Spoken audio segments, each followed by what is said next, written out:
उषा पुत्री, यदि तुम किसी को ऐसे ही बंदी बना लेती तो मैं क्रोधित हो जाता, किंतु कृष्ण के पौत्र को बंदी बनाकर तूने मेरे मन की इच्छा पूर्ण की है।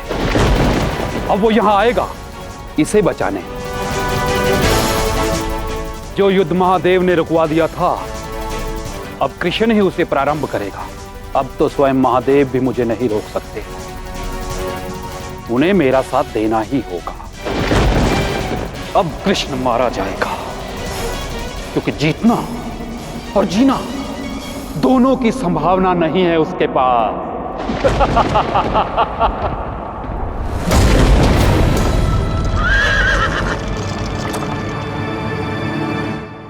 द्वारका की पटरानी बनने के लिए सज्ज हो लक्ष्मण?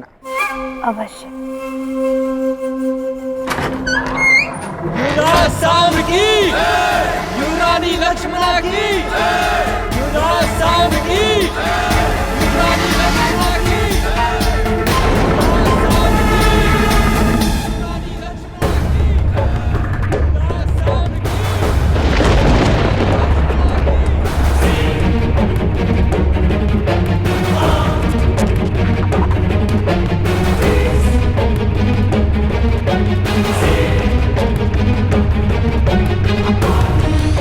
ये कैसे संभव है? ये सब इतने प्रसन्न क्यों दिख रहे हैं? अभिनंदन पुत्र, आज तुम लक्ष्मणा से विवाह करने जा रहे हैं। इस बात से सारी द्वारका प्रसन्न है। और कुरुवंश कुमारी, आपका यदुवंश में स्वागत है। आपके पिता एक अत्यंत महान योद्धा अवश्य थे, और उनकी पुत्री को हमारे पुत्र वधू के रूप में पाकर हम अत्यंत प्रसन्न हैं।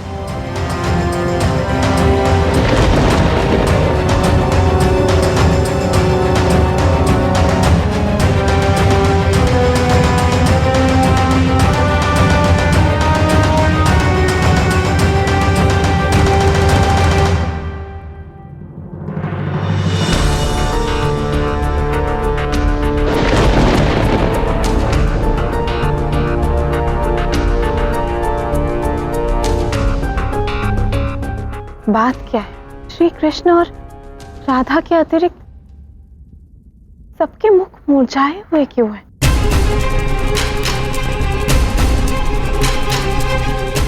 नव दंपत्ति का द्वारका में स्वागत है।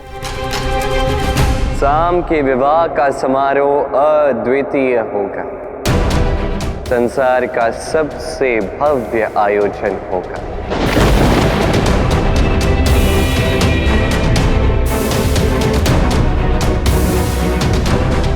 दाव, मित्र हो या शत्रु, सभी के पास संदेश जाना चाहिए।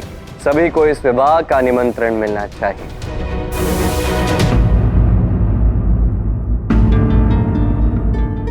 ये सब हो क्या रहा है? नहीं जानता, परंतु इतना अवश्य निश्चित है कि कृष्ण अवश्य कोई खेल खेल रहे हैं। आओ साम, आओ लक्ष्मणा।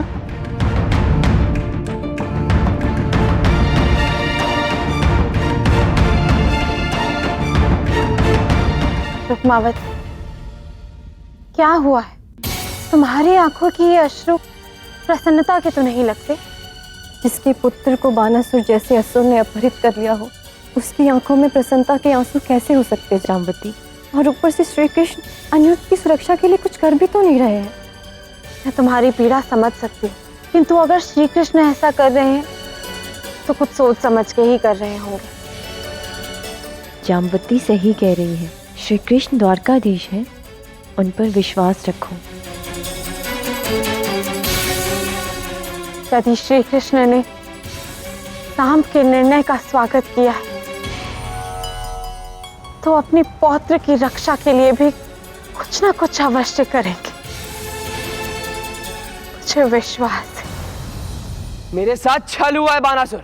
मेरा तुम्हारी सीमा में आने का कोई बुरा मंतव्य नहीं था। मुझे कहा गया था कि तुम्हारी उषा को मेरी सहायता की आवश्यकता है, इसीलिए मैं आया। स्वर्णिम अवसर छोड़ देने वाला मूर्ख होता है कुमार, किंतु ये शिव भक्त बानासुर कोई मूर्ख नहीं है। तुम वो चाह रहा हो जिसके लिए कृष्ण यहां आएगा। तू जैसे भी आया है उससे अपना मैं प्रतिशोध पूर्ण करूंगा। कहीं ऐसा ना हो जाए कि पितामह के आते ही जीवन की सारी घड़ियां पूर्ण हो जाएं। अकेले महाभारत जीती थी उन्होंने, छल से जीती थी, लेकिन अब उसी छल का प्रतिकार होगा। सबसे पहले मैं कृष्ण को मारूंगा और फिर मेरी पुत्री उषा तुझे। असुरराज बानासुर की जय हो। द्वारका से संदेश है। देखा बालक, मेरी योजना का आरंभ हो गया है। कृष्ण ने संदेश भेजा है, युद्ध का नहीं। अब वो यहां आकर मेरे चरणों में अपने घुटने टेकेगा और तेरे प्राणों की भीख मांगेगा। जो भी हो पिताश्री, इस अनिरुद्ध को आप छोड़िएगा नहीं। इसने मेरी सखी का अपहरण करवाया है।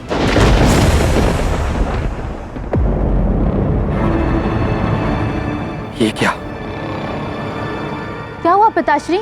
कृष्ण ने संदेश भेजा है, युद्ध का नहीं विवाह का न्योता भेजा है उसने, सांब और लक्ष्मणा के विवाह का। लक्ष्मणा का अपहरण किया, अब बलपूर्वक उसका विवाह करवाया जा रहा है। मैं कभी क्षमा नहीं करूंगी तुम सबको। मैंने कृष्ण के पौत्र का अपहरण किया, किंतु वो वहां द्वारका में बैठा उत्सव मना रहा है। क्योंकि पितामह के लिए तुम कोई महत्व नहीं रखते बानासुर। जाने दो मुझे, कदाचित प्राण बच जाएंगे तुम्हारे। स्मरण है ना, पिछली बार भी रिक्त लौटे थे तुम। मोड़ रहा मूर्ख, इस बार युद्ध होगा और कृष्ण ही मारा जाएगा। इस अपमान का उत्तर देना होगा उसे।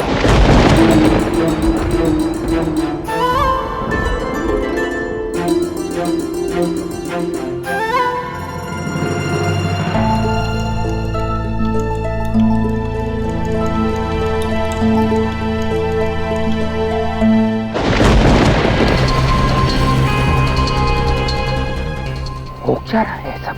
ये कृष्ण चाहते क्यों नहीं? कान्हा, बाणासुर ने संदेश भिजवाया है।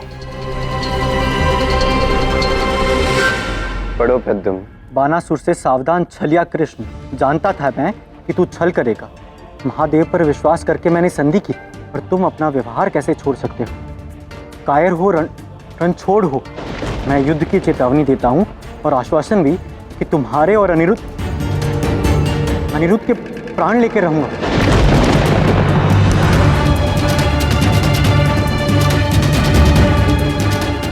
कान्हा, तुम मुस्कुरा कैसे सकते हो? बाणासुर ने अनिरुद्ध को मारने की चेतावनी दी है। चेतावनी दी है, पर वो ऐसा कुछ करेगा नहीं।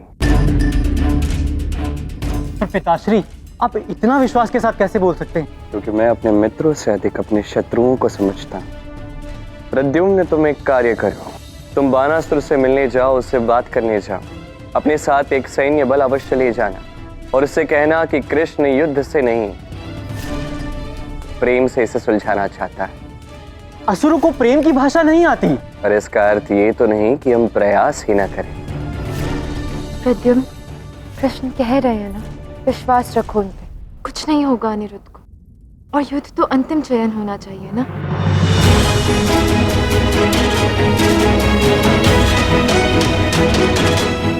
राधा, तुम भी कान्हा का ही समर्थन कर रही हो? क्योंकि मुझे विश्वास है कृष्ण पे दाव। आप चिंतित मत होइए, सब ठीक होगा। क्या करना चाहते हैं ये दोनों? है क्या कृष्ण के मन में? मैं तो बस पिता होने के नाते तुम्हारा विवाह करवाना चाहता हूँ सर, किंतु मेरी मन की व्यथा क्या है ना तुम कभी जान पाओगे, ना कभी समझ पाओगे।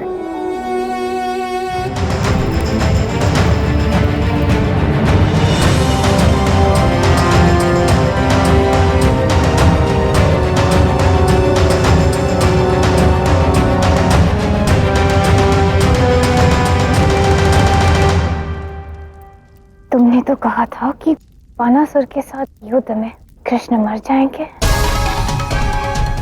किंतु ये तो यहाँ से गए ही नहीं है। हाँ, चिंता की बात तो ये है कि परिवार में से किसी ने उनका विरोध भी नहीं किया। पर ऐसा क्यों?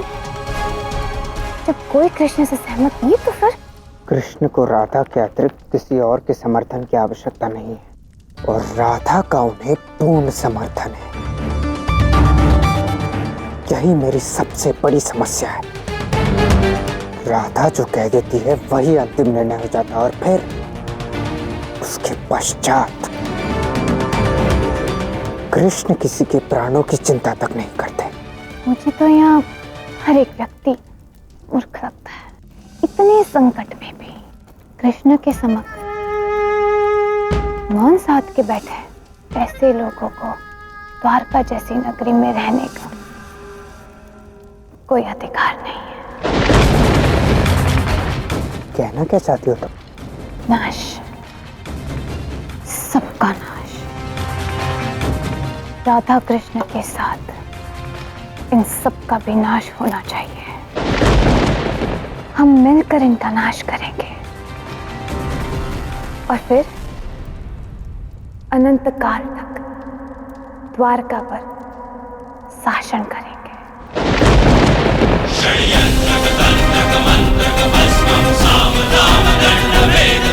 तो फिर विवाह का 8वां वचन निश्चित रहा। हम ऐसा ही करेंगे। विवाह संपन्न हुआ। वर वधू सबका आशीष ले।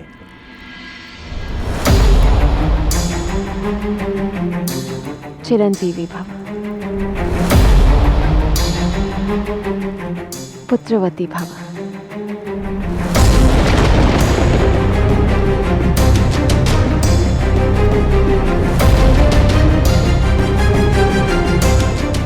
सौभाग्यवती भव। मेरा भाग्य तो अच्छा ही होगा, पर तुम्हें दुर्भाग्यवती बना दूंगी मैं।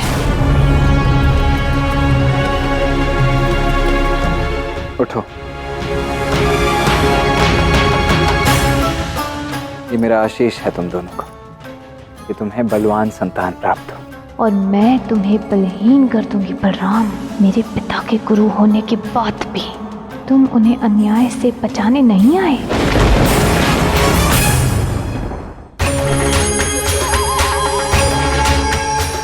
पुत्रवती भव।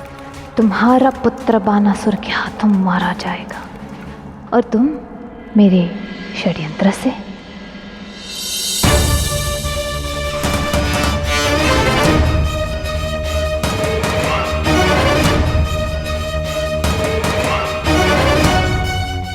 सदैव प्रसन्न रहो। तुम कृष्ण की शक्ति हो ना राधा? तुम्हें लगता है कि तुम कृष्ण से कभी विलग्न नहीं हो सकती? अब देखना कैसे तुम्हारा और कृष्ण का विरह करूंगी मैं।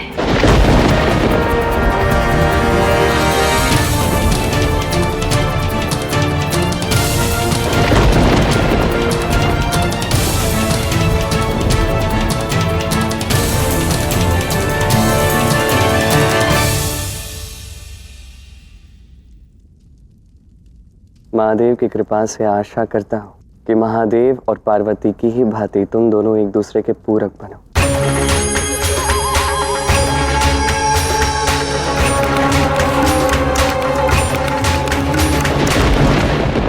कृष्ण, अब देखते रहना।